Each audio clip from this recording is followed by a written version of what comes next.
இன்னைக்கு எபிசோட்கான செகண்ட் ப்ரோமோவை பார்க்கும்போது கானா வினோத் பர்ஃபார்மன்ஸ்ன்ற பேர்ல பிக் பாஸையும் விஜய் டிவியும் கழிவு ஊத்துறாரு அப்படின்ற மாதிரி தான் சொல்லணும். ஸோ அந்த இடத்துல ஓப்பனா மைக்கு பிடிச்சி அவங்க போட்ட ஸ்டேஜில் நின்றுக்கிட்டு அவங்களே கழிவு ஊத்துறாரு.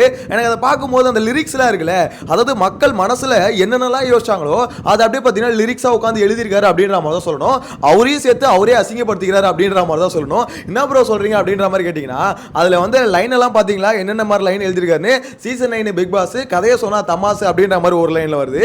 சோ அதாவது ப்ரோமோல வந்ததை வச்சு சொல்றேன். சோ நெக்ஸ்ட் லைன்ல வந்து பாத்தீங்கன்னா இந்த மாதிரி வந்து எந்த டாஸ்கையும் ஒழுங்கா பண்ணல, கண்டஸ்டன்ட் மண்டைக்குள்ள பாத்தீங்கன்னா களி பண்ணல அப்படின்ற மாதிரி எழுதிருக்காரு. சோ அதெல்லாம் பார்க்கும்போது எவ்வளவு கேவலமா இவங்க கண்டஸ்டன்ட் செலக்ஷன் வந்து பண்ணிருக்கானுங்க. அதுக்கு அடுத்து இந்த சீசன் எவ்வளவு மட்டமா போயிருக்கு அப்படின்றது அந்த ஷோவோட கிராண்ட் ஃபினாலேலே வந்து ஒருத்தன் பாடுறானா, யோ வினோத் உனக்கு எவ்வளவு தைரியம் இருக்கணும்யா அப்படின்ற மாதிரி தான் சொல்ல தோணுது. சோ அது மட்டும் இல்லாம இப்போ இந்த பர்ஃபார்மன்ஸ் எல்லாம் போடுறாங்கல்ல, சோ இந்த பர்ஃபார்மன்ஸ் முடிஞ்சதுக்கு அப்புறம் ஒரு வெறித்தனமான ஒரு சம்பவமும் நடந்திருக்கு. ஸோ அது என்ன மேட்டர் அப்படின்றத இதை சேர்த்து பார்த்துலாம். இதெல்லாம் பார்க்கறது முன்னாடி ஒரு முக்கியமான விஷயம், சேனலை ஃபர்ஸ்ட் டைம் பார்த்தீங்கன்னா சப்ஸ்கிரைப் பண்ணிட்டு வீடியோ லைக் பண்ணி வச்சுக்கோங்க. ஸோ இன்னைக்கான எபிசோட பொறுத்த வரைக்கும், அதாவது தட் மீன்ஸ் இந்த கிராண்ட் ஃபினாலேவை பொறுத்த வரைக்கும் பர்ஃபார்மன்ஸ் நிறைய பேர் பண்ணியிருக்காங்க. எனக்கு தெரிஞ்ச அதில் எஃபெக்டிவாக இருக்கக்கூடிய ஒரு பர்ஃபார்மன்ஸ்னா கானா வினோத் பர்ஃபார்மன்ஸ் அப்படின்ற மாதிரி தோணுது. ஏன்னா இந்த மனுஷன் வந்து கண்டிப்பாக அவரோட பாட்டில் வந்து கண்டிப்பாக லிரிக்ஸில் ஏதாவது ஒன்று பண்ணுவார் நம்மளுக்கே தெரியும். ஏன்னா இதுக்கு முன்னாடி அவர் சம்மந்தமே இல்லாத விஜய் அவார்ட் ஷோஸ் எல்லாம் பார்த்தீங்கன்னா அவ்வளோ சூப்பராக லிரிக்ஸ் எழுதியிருக்காரு. அப்படின்னும் போது அவர் சம்மந்தப்பட்ட ஒரு ஷோ பக்கத்துல இருந்து ஒவ்வொருத்தரையும் பார்த்துருக்காரு. அப்படின்னும் போது ஸோ அவர்கிட்ட இருந்து ஒரு வெறித்தனமான பர்ஃபார்மன்ஸ் இருக்குன்னு வச்சுக்கோங்களேன். இதுல வேற திவாகர் திவாகர் டான்ஸ் பர்ஃபார்மன்ஸ் பாத்தீங்களா, எனக்கு அதை பார்க்கும்போது நடிப்பு அரக்க எப்படி இன்னைக்கு நடிச்சு தள்ள போறான் அப்படின்ற மாதிரி தெரியல ஏதோ ஒன்று பண்ண போறாரு அப்படின்றது மாதிரி கிளியரா தெரியுதுன்னு வச்சுக்கோங்களேன். ஸோ கானா வினோத்தை பொறுத்த வரைக்கும் கிளியரா முடிவு பண்ணிட்டு இருக்காரு, இந்த சீசன் மக்கள் மத்தியில் பார்த்தீங்கன்னா ரொம்ப கேவலமா ஒரு சீசன் அப்படின்ற மாதிரி பேர் எடுத்துருச்சு அப்படின்றத ஒரு டிசைட் பண்ணிட்டு இருக்காரு. டிசைட் பண்ணது இல்லை, அதான உண்மை. ஸோ அதை வந்து பார்த்துட்டு இப்போ என்ன பண்ணிட்டு இருக்காரு, ஓகே இதை வந்து நம்ம புகழ்ந்து பேசினா நம்மளை காரை துப்பிடுவானுங்க, அதனால நம்மளே காரை துப்பிடுவோம், நம்மளை புகழ்ந்து பேசிடுவாங்க அப்படின்ற ஒரு ஐடியாலஜி சூப்பரா இருக்குல்ல. ஏன்னா இப்போ வந்து நம்ம இதை புகழ்ந்து பிக் பாஸ் சீசன் சூப்பர் அப்படின்ற மாதிரி சொன்னா கம்பல்சரி இது அங்க இருக்க ஆடியன்ஸ் என்ன சொல்லுவாங்க, எங்களுடைய பச்சையா போய் சொல்றீங்க, பாட்டுனால ஒரு நியாயம் வேணாமா வினோத் அப்படின்ற மாதிரி கேட்டுருவாங்க. அதனால தான் அவர் என்ன பண்ணிட்டாரு, இல்ல இதை பாராட்டக்கூடாது, இவங்க கூட சேர்ந்து நம்மளும் இதை காரி தூப்பினா அவங்களும் பார்த்தீங்கன்னா என்ஜாய் பண்ணுவாங்க அப்படின்ற மாதிரி முடிவு பண்ணி அந்த இடத்துல பிக் பாஸ் வந்து பார்த்தீங்கன்னா பயங்கரமா கலாய்க்கிறாரு. குறிப்பா பிக் பாஸ் சீசன் 9 இந்த சீசன் 9 ஒரு தமாசு தான், இவனுங்க யாரு என்ன எதுனே தெரியல, மண்டைக்குள்ள களிமண் தான் இருக்கு அப்படின்றது மாதிரி பார்த்தீங்கன்னா லிரிக்ஸ் எல்லாமே வருது. ஸோ எனக்கு பார்க்கும்போது இந்த கண்டஸ்டன்ட் செலெக்ஷன் எந்த அளவுக்கு ஒஸ்ட் அப்படின்றத ஒரு கிராண்ட் ஃபினாலேல அவரே வந்து அவங்கள பற்றியே கலாய்க்கிறாருன்னா அப்போ எந்த அளவுக்கு இருந்திருக்கு அப்படின்றது நம்ம தான் புரிஞ்சுக்கணும். இந்த செலெக்ஷன் டீமை தயவு செஞ்சு இந்த விஜய் டிவியும் பிக் பாஸ் டீமும் தயவு செஞ்சு துரத்தி விட்ருங்கடா, நெக்ஸ்ட் சீசனுக்கு கொண்டு வராதிங்கடா. அதுக்கப்புறம் இன்னொரு matter, Vijay Sethupathi next season இருக்க மாட்டாருன்ற மாதிரி தகவல் வருது, அது உண்மையான அப்படின்ற மாதிரி தான் இருக்கு. எஸ் கைஸ், ஆக்சுவலாக சீசன் 10 வந்து விஜய் சேதுபதி இருக்க மாட்டார் அப்படின்ற மாதிரி ஒரு விஷயம் பேசு பொருள் ஆகிக்கொண்டு இருக்கிறது. இதுதான் கடைசி சீசன் அப்படின்ற மாதிரி பேசு பொருள் ஆகிக்கொண்டு இருக்கிறது. அப்படி இல்லாமல் இருந்தால் நல்லதான்னு கேட்டிங்கன்னா சத்தியமாக சொல்கிறேன் நல்லது. ஒரு ஷோவை இவ்வளோ கேடுகட்ட ஒரு ஷோவாக மாற்ற முடியும்னா விஜய் சேதுபதியால் தான் முடியும். ஆல்ரெடி சன் டிவியில் போயிட்டு ஒரு ஷோ வந்து முடிச்சு வச்சுட்டு வந்துட்டாரு. எனக்கு தெரிஞ்சு விஜய் டிவியில் வந்து பார்த்தீங்கன்னா இந்த ஷோ முடிச்சு வச்சுட்டு போகிறாருன்னு நினைக்கிறேன். இந்த மனுஷனுக்கும் இவருக்கு வந்து ஹோஸ்ட் பண்ணுற வேலை வரல, ஒழுங்காக வரல. ஸோ அவருக்கு யாராவது புரிய வைங்க. எனக்கு தெரிஞ்சு விஜய் டிவி வந்து ஒரு மண்டைக்குள்ளே புகுந்து நம்ப வச்சுட்டு இருக்கானுங்க. சார் உங்களுக்கு சூப்பராக பண்ணுறீங்க சார், ஹோஸ்டிங் உங்கள் ஸ்டைல் வேற லெவலில் இருக்குது சார், வெறித்தனமாக இருக்குது சார் அப்படின்னு நம்ம நம்ப வச்சுட்டு இருக்காங்க. சீசன் 8க்கு அப்புறம் என்ன ஆச்சுன்னா ஒரு கான்ஃபிடென்ட் பயங்கரமாக ஏறி போச்சு. சீசன் 8 என்ன தெரியுமா ஆச்சு, சீசன் 8 இருந்த கண்டஸ்டன்ட்லாம் எப்படின்னா ஓரளவுக்கு மெச்சூர்டான கண்டஸ்டன்ட். அதனால பார்த்தீங்கன்னா இவர் சொல்கிறது அவங்களுக்கு புரியாது, ஆனால் அவங்களே அவங்க பண்ண தப்பை புரிஞ்சுக்கிட்டு ஓரளவுக்கு திருத்திக்கிட்டாங்க. அதனால இந்த மனுஷன் தப்புச்சிட்டாரு. நான் கூட நினைச்சேன் சீசன் 8 சூப்பராக டாக்ஸிக்கே இல்லாமல் சீசன் 8 முடிச்சிருந்தாரு. சரி விஜய் சேதுபதி ஒரு காரணம் தான்ப்பா. அன்னைக்கு அதாவது grand finale season 8 grand finale இருக்குல்ல, அந்த லைவ்ல வந்து நான் பேசியிருப்பேன், எடுத்து வேணா பாருங்க. விஜய் இந்த சீசன் இந்த அளவுக்கு டாக்ஸிக்காக இல்லாமல் இருக்கிறது காரணம் விஜய் சேதுபதி தான். அதாவது ஒரு காரணம் வந்து விஜய் சேதுபதி, இன்னொரு காரணம் கண்டஸ்டன்ட் அப்படின்னு நம்ம சொல்லியிருப்பேன். அப்போ நான் தப்பாக சொல்லிட்டேங்க.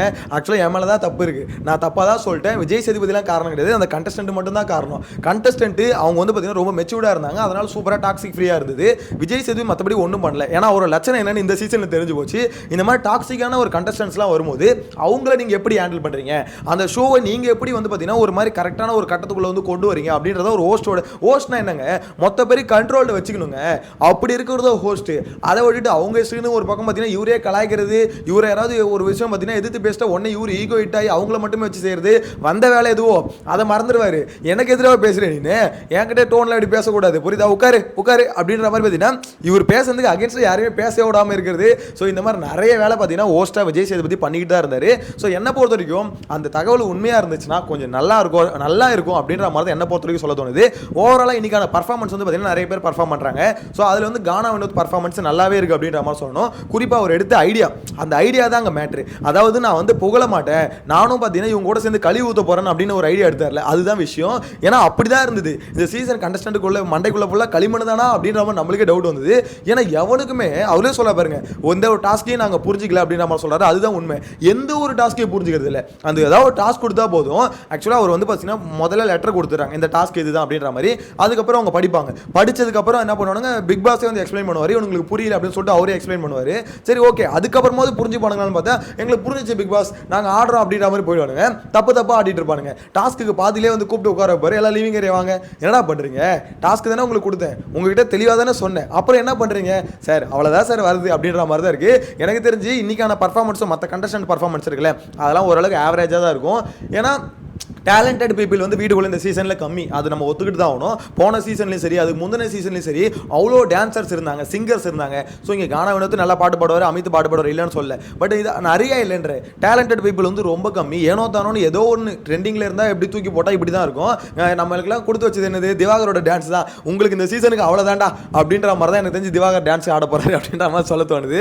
டேய் விஜய் டிவி, ஒரு வழி பண்ணுறீங்களே, எங்களை பழி வாங்குறதுக்கு நீங்கள் எப்படி வேணால் பழி வாங்கலாம். ஆனால் இந்த மாதிரி திவாகரை ஆட வச்சு அதை நீங்கள் பாருங்கன்னு சொல்லிட்டு பழி வாங்குனீங்களே, இதெல்லாம் ரொம்ப தப்பு.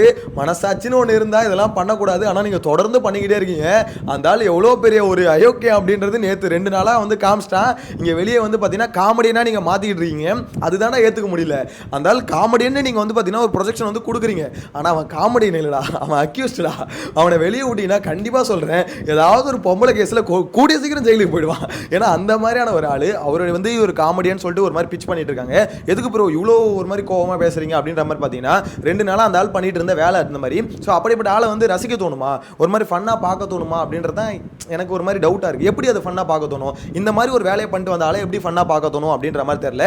அதுக்கப்புறம் நான் சொன்னேன்ல, இன்னைக்கான எபிசோடில் ஒரு முக்கியமான சம்பவம்லாம் அப்படின்ற மாதிரி இருக்குன்னு. ஆக்சுவலாக இந்த இடத்துல வந்து பார்த்தீங்கன்னா கமுருதீன் வந்து நம்ம ஆல்ரெடி சொல்லியிருந்தோம், கமுருதீன் வந்து உள்ள வராரு, உள்ள ஒரு பயங்கரமான ரிசப்ஷன் இருக்குது அப்படின்ற மாதிரிலாம் சொல்லியிருந்தோம்ல. ஸோ இந்த இடத்துல கமுருதீனுக்கான ரிசப்ஷன் வந்து விஜய் சேதுபதி கொடுத்துருக்காரு அப்படின்னு பார்த்தீங்கன்னா அங்கே இருக்க ஆடியன்ஸ் தான் கொடுத்துருக்காங்க அப்படின்ற மாதிரி சொல்கிறாங்க. விஜய் சேதுபதி பெருசாக எதுவும் பொருட்படுத்தல, ஓரளவுக்கு கமுருதீன் வராரு, அவருக்கான ரெஸ்பான்ஸ் வந்து ஓரளவுக்கு தான் கொடுக்குறாங்க, பெருசாலாம் கொடுக்கல அப்படின்ற மாதிரி அங்கே ஒரு இது வருது. இன்னொன்று, கமுருதீனை பார்த்தோன்னா அங்கே ஒரு ரியாக்ஷன் ஒன்று நடந்திருக்கு. சாண்ட்ரா, அதுக்கு அடுத்து அவங்க பேர் பிரச்சனை, இவங்க 2 பேரோட ரியாக்ஷன் வந்து பார்த்தீங்கன்னா டோட்டலாக சேஞ்ச் ஆயிருக்கு அப்படின்ற மாதிரி சொல்கிறாங்க. ஸோ அதை எனக்கு பார்க்கும்போது அப்போ எனக்கு தெரிஞ்சு சாண்ட்ராவும் பிரச்சனை வந்து வெளியே கமுருதீன் ஃபோன் பண்ணி பேசினாரு அப்படின்ற மாதிரி தான் இருந்தது. அப்படி கமுருதீனை பார்த்ததுக்கப்புறம் அவங்களுக்கு ஏன் ரியாக்ஷன் சேஞ்ச் ஆச்சு, அப்படி என்ன திருப்பி வந்ததுக்கப்புறம் சண்டை போட்டுக்கிறாங்களா, செட்டில் என்னன்னு தெரியல. பட் அவங்களோட ரியாக்ஷன் வந்து டோட்டலாக சேஞ்ச் ஆயிடுச்சு கமுருதீனை பார்த்தோன்னா அப்படின்ற மாதிரி சொல்கிறாங்க. ஸோ அது என்ன மேட்டர் அப்படின்றத வெயிட் பண்ணி தான் பார்க்கணும். எனிவேஸ், உங்களோட கருத்தை மறக்காம கமெண்ட்ல மென்ஷன் பண்ணுங்க. நீங்க என்ன நினைக்கிறீங்க ஓவராலாக இந்த கிராண்ட் ஃபினாலேல? இப்போ இந்த ஓவராலாக எல்லாம் பர்ஃபார்ம் பண்ணுறாங்களே, இப்போ கானா வந்து பர்ஃபார்ம் பண்ணுறாரு, அதுக்கடுத்து அமித், அதுக்கடுத்து திவாகர். ஸோ இந்த மாதிரி ஒவ்வொருத்தராக பர்ஃபார்ம் பண்ணுவாங்கன்னு வச்சுக்கோங்களேன். இந்த பர்ஃபார்மன்ஸ்லாம் ஓரளவுக்கு எங்கேஜிங்காக இருக்கும். ப்ரோ செமையாக ரசிக்கலாம் ப்ரோ அப்படின்ற மாதிரி தோணுதா? அதெல்லாம் ஒரு மண்ணும் கிடையாது. அவ்வளோதான். எனக்கு தெரிஞ்சு கானா வினோத் பாட்டு மட்டும் தான் ஓரளவுக்கு பெட்டராக இருக்கும் அப்படின்ற மாதிரி தோணுதா? ஸோ உங்களோட கருத்து எதுவும் வந்தாலும் மறக்காம கமெண்ட்ல மென்ஷன் பண்ணுங்க. ஆனால் எனக்கு ரொம்பவே பிடிச்சது கானா வினோத் இது பிக் பாஸையும் சரி, அதேமாரி எப்படி சொல்றது, கண்டஸ்டன்ட்டையும் சரி கழுவி ஊற்றினார்ல, அது உண்மையிலேயே மக்களோட மனசாட்சி என்ன பேசிச்சோ அதை வந்து பாட்டில் எழுதி பேசியிருக்காரு, பாடியிருக்காரு அப்படின்ற மாதிரி தான் சொல்ல தோணுது. வெயிட் பண்ணி பார்க்கலாம் எப்படி இருக்கு, ஃபுல் சாங் எப்படி இருக்கு அப்படின்றத வெயிட் பண்ணி பார்க்கலாம். நெக்ஸ்ட் வீடியோல மீட் பண்ணலாம். Tata bye by.